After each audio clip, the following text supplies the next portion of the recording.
At DSW, we ask the important questions, like, what shoes are you going to wear? Whether you're prepping for wedding season, festival season, or just planning the ultimate vacay, the right shoes can make or break an RSVP. So own the moment. You've got big plans, and we've got just the shoes. At the perfect price, of course. Get ready to get ready with Designer Shoe Warehouse. Head to your DSW store or dsw.com today and let us surprise you. Hello and welcome to Fresh Take from What Fresh Hell, laughing in the face of motherhood. This is Margaret, and today I am talking to Bea Kim. She is an executive and life coach who supports working parents, founders, and executives find and live their life purpose. She works with companies like Google, DirecTV, and the NFL to help their teams optimize their lives for work and home. Bea has founded multiple companies, including Parent Refresh, a company that provided parent-focused services through life coaching, fitness, and community, and Awaken, a diversity, equity, and inclusion educational company. Welcome, Bea. Thank you. Happy to be here. And in addition to all of the above, you are also a spouse and a parent of 2 young kids. And today we're going to be talking about rediscovering ourselves after parenthood. And so let's start there. I think often on the podcast, we kind of like to define the problem. What is making this hard for us rediscovering ourselves after parenthood? Whew, that's a big question. Big question, the $100,000 question. So it started with my own journey. You know, when I was pregnant with my firstborn, I had the privilege of being able to see my older sisters go through it with my with my nieces and nephews. And I was like, okay, I got this. Yeah. Okay. I know what it's going to be like. I had no clue. Somehow easier when you're watching other people do it. It doesn't seem that hard. When we're the audience of the movie, it's easier than when we're living the movie. The main character energy. That's right. So for me personally, when I got pregnant, I thought, okay, I got all the check boxes going. I'll mark them off. Boom, boom, boom, getting prepared. And then I had Owen, my 8-year-old, and I completely felt untethered. That feels like the right word. Like I just had no clue who I was. I knew who I was before parenthood. I was someone who cared about my achievements. I was someone who was always the A student. I was someone who, prided in being the good partner. After parenthood, I was like, who am I? Like, am I supposed to put in the same energy that I did at work? I don't want to. Am I supposed to be the full-time mom because that's what my mom did, and that's kind of maybe social expectations of me. I don't think that feels right either. I just really felt ungrounded, untethered. And then with coaching, that's what I see with my clients all the time, both mothers and fathers, or, that's in the heteronormative way. But Bea, I don't know, who am I? What do I care about now? What are my priorities? I have no clear vision of who I am anymore. And I think this is an experience. We were just talking to Jamila of Jamila and Q, lesbian couple who has a YouTube channel about their parenting journey, about this exact same moment of, I think often we're told that our life comes into focus. They hand you this baby and suddenly you just know, and you feel this love and you feel this great knowledge. There's a movie Waitress, and there's a famous scene where she's in chaos, and then she did the whole movie is what's she going to do? And they hand her the baby, and it's her whole life comes into focus. And I think for some people that can be their experience. But I think for many of us, including you, it sounds like myself, Jamila, it's much more of a moment of, wait a minute, I don't know if I thought this through all the way. I think I had a very clear sense of myself before. And now, rather than finding that focus, things become completely blurred. I know that you come from this corporate and achieving environment. Mm-hmm. How much of that do you think informs this confusion of focus after parenthood? Is it mostly the people you're talking to, working moms, who are finding this focus confusion, or is it all over the board? I would say it's all over the board. Yeah, I think that sounds right. Yeah. And I think again, the corporate space, I work a lot with folks in the tech world too. It's like our identities are so entangled with our work. And it's like, okay, now that you take that away from me, or even cut down some of that, or having to, remanage your expectations, it becomes really confusing. And then that kind of spreads over and crosses over to like, what does this mean about other things that I thought I was sure about? My hobbies, or I was such a big concert goer, and that was like the thing that I identified myself with in the 20s or 30s. And now I don't have time for that or energy for that, or who's going to take care of the kids, whatever that is, it kind of spills over. And again, at least from my own personal experience, the best way I can think about it is it feels ungrounded or untethered. Like, I just don't know. I feel like I'm floating in space. Like, what, like, what is the thing, or how do I identify who I am? Amy has an expression that she uses a lot. The pain is in the gap. And I think that is very true in terms of this conversation, that for myself, that's right. My identity was very uncorporate. I was a stand-up comic, like living in a van. I mean, very uncorporate, but my identity was like fun and the life of the party and fun and funny. And then suddenly I'm sitting at home like, who is this? I was, dealing with postpartum stuff and hormones and crying. And I was like, wait a minute. It wasn't so much that like I miss the rise and grind. It was like I miss my own sense of identity. And so in terms of, I think for a lot of women, and I'm interested in your perspective on this, that gap between, and then it sort of becomes like we're failing in both spaces, right? That like, yes, we're not doing a good job as moms, but we're also not in our old life, and that we're kind of lost in this intermediary space. Is that something you find? Yeah, I love that the pain in the gap is in the gap. And I've also heard it where it's like that transitional period feels very liminal, right? Like I'm not in space A, pre-parent. I'm not in space B, post-parent, where I feel comfortable in this new identity or additional identity of. And liminal, we would give Amy 25 cents for an SAT word, but liminal means it's a space between spaces, right? That's right. It's not necessarily here or there. It's the hallway. That's right. That's right. And there's a crying baby in the hallway also, which makes it really problematic. And there's a crying baby in your arms, and you're like, what do I do with this thing? And this baby is not laughing at my jokes, and it's not a good audience. And, No, definitely not laughing at my jokes. Although by the time they're like 7 months, my routine, whose feet are these, really starts to kill with the 7-month-old crowd. I always joked I could open a comedy club for babies where the only thing I said was like, whose feet are these? Because I'm telling you, it cracked. I had 3 kids. They all cracked up at whose feet are these. I'm cracking up. And yeah. I mean, It's pretty good. It's a pretty good bit. I'm not going to say it's going to play at the Chuckle Factory in Ohio with like a beer drinking crowd, but you never know. You never know. What can I just say? My husband always says that I have this sense of humor as like a child because I love slapstick. Yes. Humor. I just love it. Like get anyone to slip on a banana and I'll be cracking up. So yeah, my husband is exactly the same way. And it's funny. I'm kind of a comedy snob. I'm like, oh, really, you're laughing at that. Come on. But whatever works for you.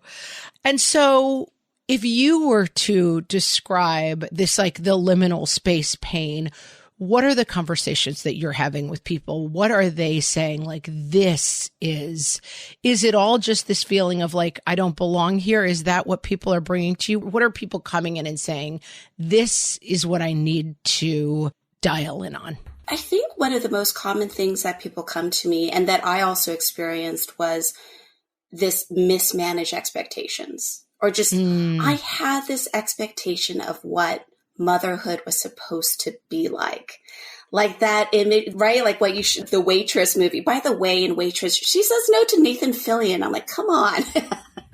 Yeah. So that might not be a good movie to look to for your life advice anyway. It's not a good example. No, but right. We have this expectation of, oh, I'm going to now become a full-time parent, or, ooh, I'm going to have my parental leave. I'm going to come back and things will be the same, or whatever our expectation is. And then it gets flipped on its head. Whatever the expectation is, it's often just flipped on our head, whatever it is. And then that's when people come and say, I thought it was going to be like this. It's not. And B, I feel lost because this expectation is not being met. And I think this moment for people listening, I'm focusing on like the childbirth moment, the moment where everything changes. I have found in conversations that go on in our Facebook group that for a lot of people, this comes at 40th birthday. It comes at 45th birthday. It's not necessarily the moment you have a child that this conversation begins, but sometimes people do have that like rainbows and unicorns baby moment. But then 10 years later, as their kid starts to go to elementary school, 20 years later, as their kid starts to go to college, that's when they're finding themselves in this place of, wait a minute, I'm lost about who I am. Yeah. I mean, I could go on and on about just the changing relationship that we have with these different milestones of our lives, the changing relationship we have with our bodies as women in particular, of like, wait a minute, this was, a sexual body and now it's becoming this like creation body and now it's this feeding body and I'm going through menopause. Suddenly you wake up and it's an older body. You're like, wait a minute, what happened in that 10 years? I wasn't paying attention. Yeah. That's right. I look in the mirror. I don't recognize who I am anymore. So there are very similar textures and flavors of these questions of, wait, I poured myself into my children, or I poured myself into this identity of how I saw myself, or I poured myself into whatever it is. And now it's changing. And what does that mean for me? Everything that I believed I was no longer is true. So now nothing is true, right? We kind of tend to jump into these conclusions of, I thought I was sure about who I was in the corporate space, but now that I'm not sure of anything, right? Everything is gone. I'm stuck. It's all gone. I'm lost. Yeah. Well, luckily for us, Bea has some thoughts about how we can define our lives and help ourselves out of these bad spaces. I am talking to Bea Kim, and we will be right back. Hellions, it's time for some spring cleaning, and I don't just mean the coat closets. Doing your financial spring cleaning can actually be super easy when you let Monarch do your financial spring cleaning for you. One dashboard that gets your entire financial life organized. No more clutter, no more mess, no more logins scattered everywhere, just accounts, investments, property, and more, all in one place. Get your first year of Monarch for half off, just $50 with promo code FRESH. Monarch allows you to look not only at what you've already spent, but also to plan for the future. With Monarch, you can set savings goals, plan for big purchases, and notice spending trends before they become a problem. I can generate cash flow reports that show me what we spent this quarter, this month, what we're probably going to spend next month, and feel prepared, organized, and knowing how to plan for the future. No more surprises and a lot more clarity. Try Monarch. Use code FRESH at monarch.com to get your first year half off at just $50. That's 50% off your first year at monarch.com with code FRESH. Amy, when I'm having a good hair day, it usually makes my whole day better. And that's why on every day, I'm taking Nutrafol. Nutrafol is the #1 dermatologist-recommended hair growth supplement brand. And it's the #1 hair growth supplement brand personally used by dermatologists. Nutrafol's hair growth supplements are peer-reviewed, NSF certified for sport, and clinically tested. Nutrafol offers multiple formulas for men and women, tailored to different life stages and lifestyle factors, so you get support that's actually right for you. Adding Nutrafol to your daily routine is easy. Order online, no prescription needed, with automated deliveries and free shipping to keep you on track. Let your hair be one less thing to worry about. See visibly thicker, stronger, faster-growing hair in 3 to 6 months with Nutrafol. For a limited time, Nutrafol is offering our listeners $10 off your first month subscription and free shipping when you visit Nutrafol.com and enter promo code LAUGHING. That's Nutrafol.com, spelled Nutrafol.com, promo code LAUGHING. My favorite skincare products actually feel more like self-care, like they're so nice to put on and they smell so good that I'm actually happy when I get to that part of my day. And I swear that is how I feel about Osea's anti-aging body balm. Amy, you are usually the lotions and potions queen on this podcast, but I have to say, hard agree. Osea's anti-aging body balm is a liquid silk body balm that combines the lasting hydration of a lotion with the firming power of a serum, leaving skin smoother and firmer. This body balm is clinically tested and designed to deliver visible results you can see and feel. So we've gotten to use this product for a couple of months now, and I swear I have really noticed firmer and smoother skin, like on the back of my hands. It's like getting a mini spa treatment from head to toe. Get a spring-worthy glow with clean, clinically tested skincare from Osea. And right now, we have a special discount just for our listeners. Get 10% off your first order site-wide with code FRESH at OseaMalibu.com. That's 10% off your first order with code FRESH at OSEAMalibu.com. So we've definitely defined the problem. This is hard. We feel lost. It's difficult. We feel it for all sorts of different reasons. We feel it at all sorts of different ages and stages for our kids and ourselves. You have written a lot and talked a lot about how to start defining priorities in our lives and how that can help us out of this kind of lost space. So start with the idea of defining values and what that looks like and why it's something we should be thinking about. So values is such a huge tenet of my coaching. It's such a huge pillar of my approach to life.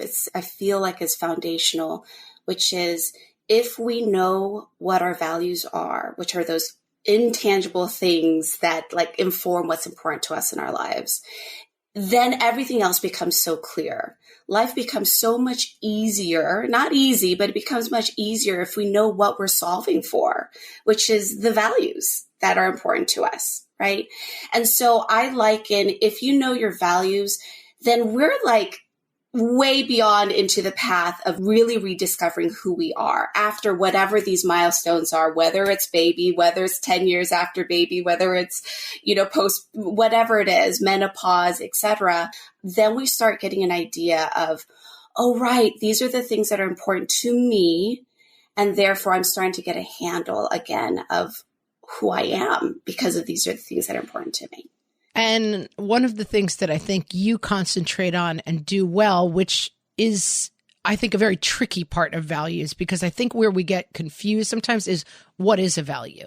That like, I want more sleep. I want more money. I wish paying the bills was easier.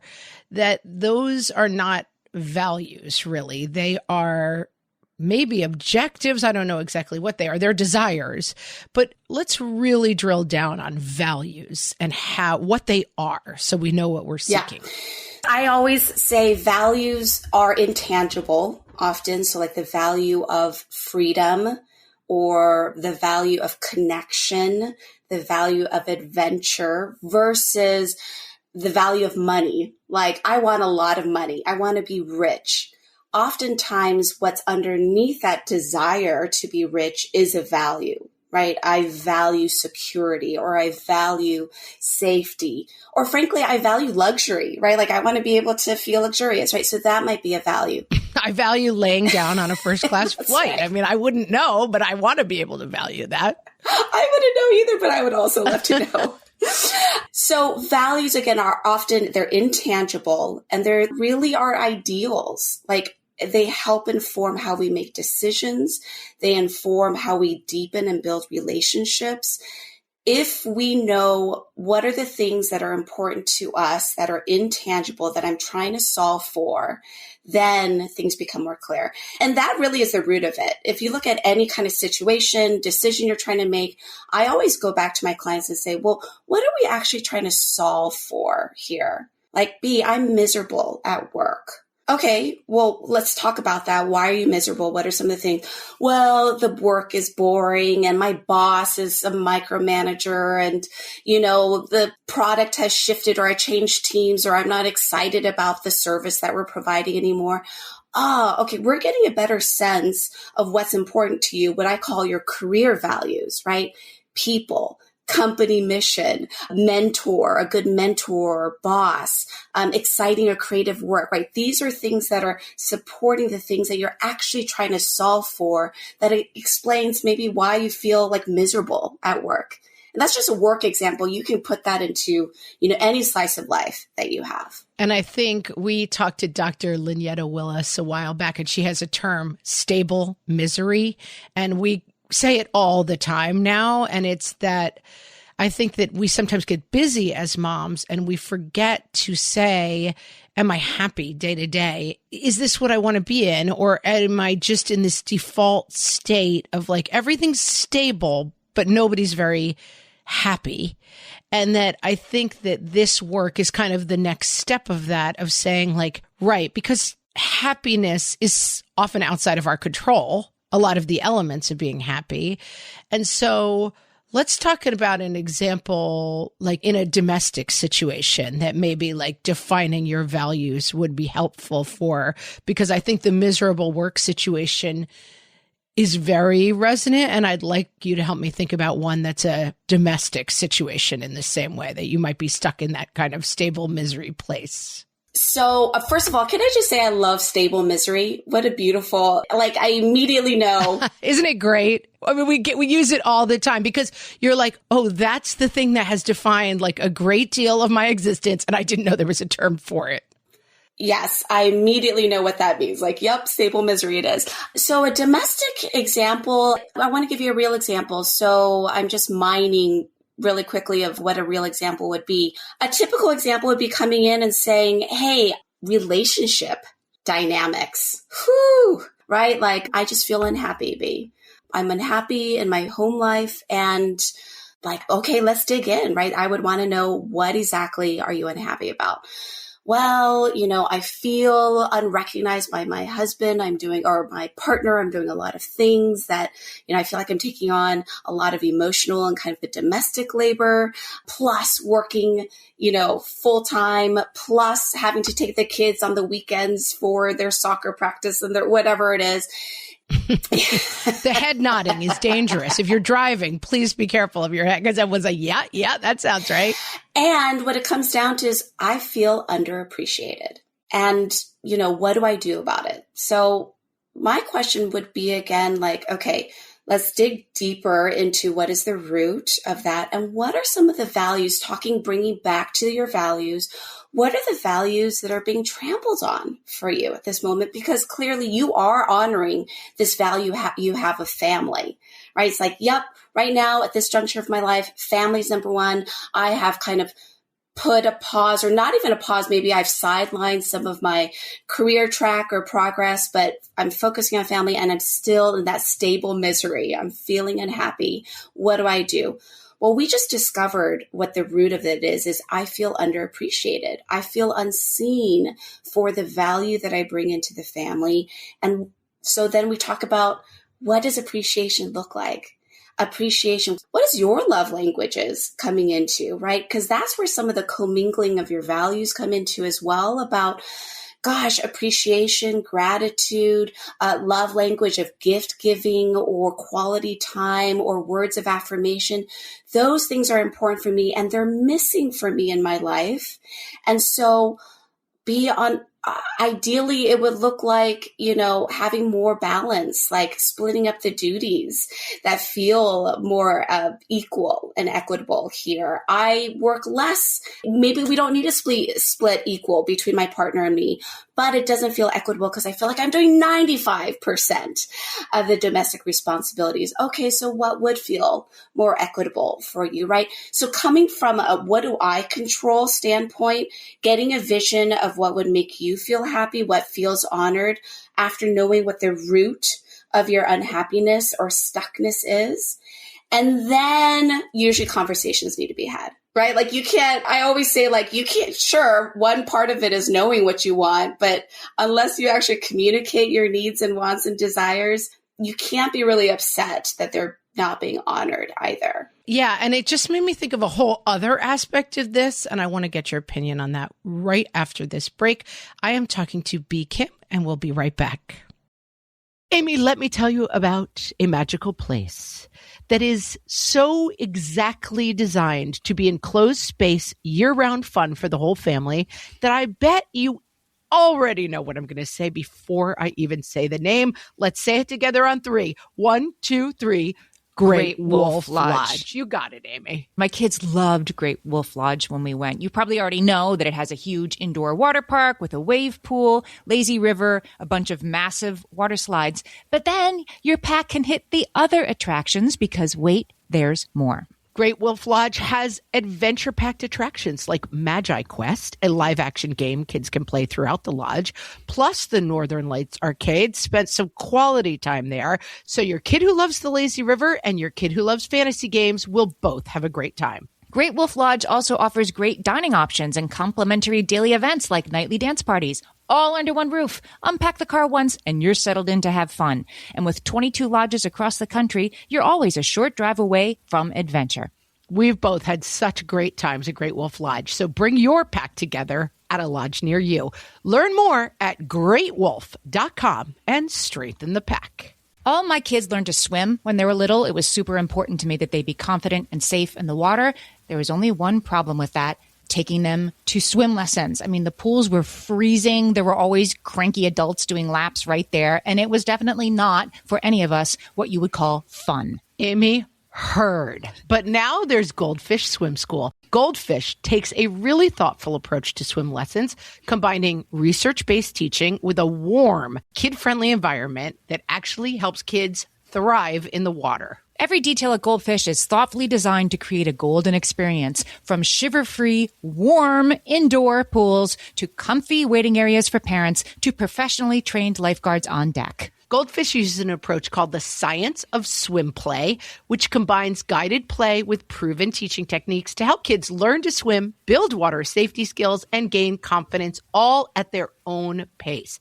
Lessons are designed to meet kids exactly where they're at. If you've been thinking about swim lessons or just wondering where to start, this is a great opportunity. Right now, Goldfish Swim School is offering a waived membership plus your child's first lesson free at participating locations. Just visit goldfishswimschool.com/free to find a location near you and enroll using promo code FREE. That's goldfishswimschool.com/free, promo code FREE.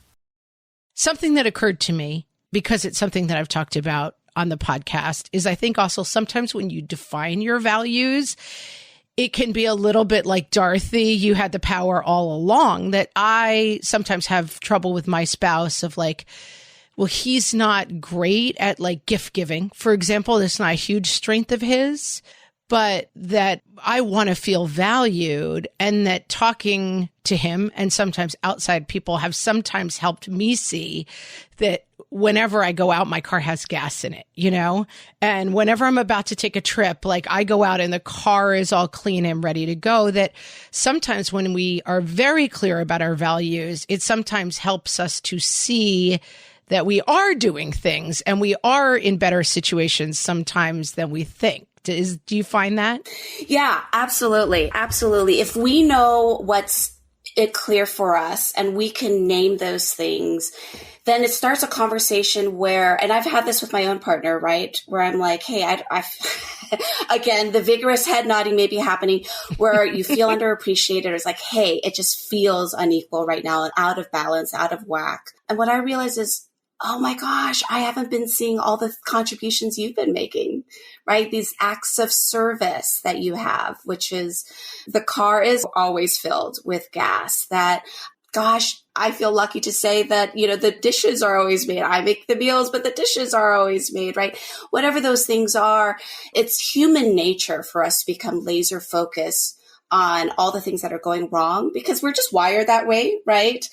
Wired to look at, these are the things that are wrong. These are the bad feedback that I've gotten. This is whatever, versus wait a minute, let's zoom out and see the holistic picture of these are the things that I may be missing that I haven't seen. And so getting clarity of what you need and want, also, you're right, does give you clarity on the things that you have been maybe missing, that your partner has been giving, or that your family's been giving, or that you have been missing out at work. So let's talk to people who really want to begin this practice, but probably, I mean, I'm using that as one example. I also think, for the record, there's lots of times you're actually not getting what you need and things are kind of off the rails. So it's not always that like you'll do this work and then you'll find out you're actually truly happy. No, not at all. Sometimes we need to do this work to get what we need. And so walk us through what a sort of simple exercise might look like for someone who wants to start thinking about this idea of values and wants to start defining things for themselves to maybe get out of a place that feels stuck? Yeah. So we're talking to parents. So this is perfect because one of the exercises that I love to do is letter writing to our children. And in fact, I have a workshop that I actually go to companies working with parents, specifically at the companies, where I start off with just the visioning exercise of like, envision your child. If you have multiple children, just pick one. It's okay. You can go back to the other children as well. Just pick your favorite. No, you don't have a favorite. Pick your favorite. Or we can't say that. That's not allowed. But to really be able to like have that warm space of like, I'm looking at my kid's face. I'm smelling their hair or feeling the softness or warmth of their body. And then from this place, really thinking about, what kind of adult or grown-up do you want them to be, right? Like, what do you want to make sure that they know that you pass on to them? What's important for you to have them, hold true for themselves in their lives? And then from there, to just spend 7 to 10 minutes writing a letter to your kid. And it could be, I personally like pen to paper. There's something great about the tactile of letter writing, but if not, that's okay. Just, on the computer too. But writing a letter to your child often brings out the things that you want to pass on to your kids, the values that you have. And those are values that are important for you. So as you read this letter to your child, you're saying, wow, I constantly tell my kid, hey, it's important for you to, be kind to others, to care about your community, or to have good social impact. Whatever the things are that come, know that you're worthy no matter what. That I find that all the time in my letters to my children is like this concept of self-worth, and you don't have to try to earn people's respect or earn, rest. Like, you're worthy of those things. Clearly, those are things that are important for me, not just the things I'm passing on to my kids, but those are values for me. And oftentimes in this letter writing exercise, these are values that, it'll be elevated, right? What we care about our kids is we're going to not usually talk about work. We're usually not going to be talking about financial security and stability. But as adults, those are things that are important to us. So we can always kind of come back and mine that letter for values, but then also put in our own values. And then how do we connect values to behavior? Because I think sometimes we feel like, well, I'm very clear on what I value. I value being a good person and, and I value family time. But then we're running around to 700 different events and we're never spending time as a family. Like, how do we align? This seems maybe like the tricky part. Our behavior with our values? Is it that we understand our values very clearly and therefore it helps us to make better choices about our behavior? So there's two things that come to mind. The very first thing is values feel very like pie in the sky, la, la, la. I don't, how do I actually, like you said, like peace on earth, goodwill to men. Yes. Okay, sure. What does that look like day to day? And the way to make it look day to day, tactical things is first, you have to prioritize. You have to, as a forcing mechanism, really prioritize. My value of family is going to clash sometimes with my value of work achievement, which is going to clash oftentimes with my value of balance or peace or fun, adventure, whatever it is. So I've got to prioritize. And this is where I always time it for my clients. I always say, give yourself no more than 2 minutes to prioritize because you're going to like hem and haw. I want it all, right. Throughout perfection. Yeah, perfection. Usually your very first gut reaction is the right one. So prioritize. And this is where now is staring you in the face. Right now in my life, we're not solving forever. We're not solving for when 10 years down the road, when you're older and your kids are older. We're solving for right now. Number one, my value is work achievement. And then it's family. Or maybe whatever. But now, okay, this helps me inform decision-making, right? This helps me inform like how I decide to spend my time. Then how we make it really tactical is then I always usually have a homework assignment. Coaching always has homework. We love homework, right? Like this is great deep work and thought exercises, but how are you going to translate this to action and commitment? So the next 2 weeks, pick your top value and tell me, how are you going to honor that value of family? Or how are you going to honor that value of adventure or exploration? And it usually comes from an assessment where I say on a scale of 1 to 10, how are you fulfilling the value of family? Well, Bea right now feels like a 6. Okay, well, what makes it a 6? I've got the hours between 6 p.m. and 8 p.m. with my family, but it's not really mindful. I'm not present. We're all still kind of doing our thing. So it's not a 0, but it's not as much, it's not as high as I like to be. Well, what do you want it to be on a scale of 1 to 10? Most people don't say 10, by the way. You can say 10, but right, everyone's scale is different. But aim for 8. Gosh, right. I want it to be an 8. I want it to be a 9. Okay, well, what is a 9? From 6 to 8, we're off our devices. Or gosh, you know what? For dinner time, we're off our devices. Or right, everyone is different. But for dinner time, we're there, we're present, we're having family conversation. That would make it an 8 for me. Well, you just identified what that actually looks like and how you translate that into action. And you've tied that value to behavior. And then this is a practice that keeps going because your values will evolve and change, that your values may be very family centered when you've got little kids at home. And then, as we were saying, for some of our listeners, they start to feel that lack of fulfillment, maybe when the kids start elementary school and they're gone for most of the day. This may be a time to say, oh, I think what needs to happen is that family is ready to bump down a little bit, and I'm ready to bump up in that equation: personal fulfillment, work, achievement, volunteer work, whatever the kind of value you want to move around. So this is something that ideally you're doing on a monthly basis, a yearly basis. I request at least minimally yearly basis for yourself as an individual. And then we actually have a family practice where we do family values. Traditionally, January 1, we spend some time saying, hey, what were our family values for the year before? How did we actually embody that? What does that look like? And then what do we want for this year? And starting at age 5, my oldest started contributing. Actually, I know for listeners, you can't see it, but for those on video, I'm actually sharing what this framed. Oh, yeah. Look at it's a list. What our framed family values are, and then everyone gets to contribute. And one year my son was he was obsessed with Star Wars, and he's like, can we have a family value that we talk more and play more around Star Wars themed things? And we're like, yes, let's do it. Let's honor that. Let's see what that looks like and how we translate that into action. That is fantastic. There's so much to this conversation. Bea, tell our listeners, if they want to continue this work and find out more about what you do, where they can find you.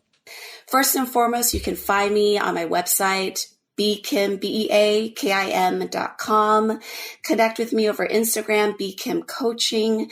You can connect with me over LinkedIn, Beatrice Kim. I love to be connected. So please feel free to reach out. Fantastic. And as always, we will link to all of those places in our show notes. Bea, thank you so much. This was a great conversation. Thank you.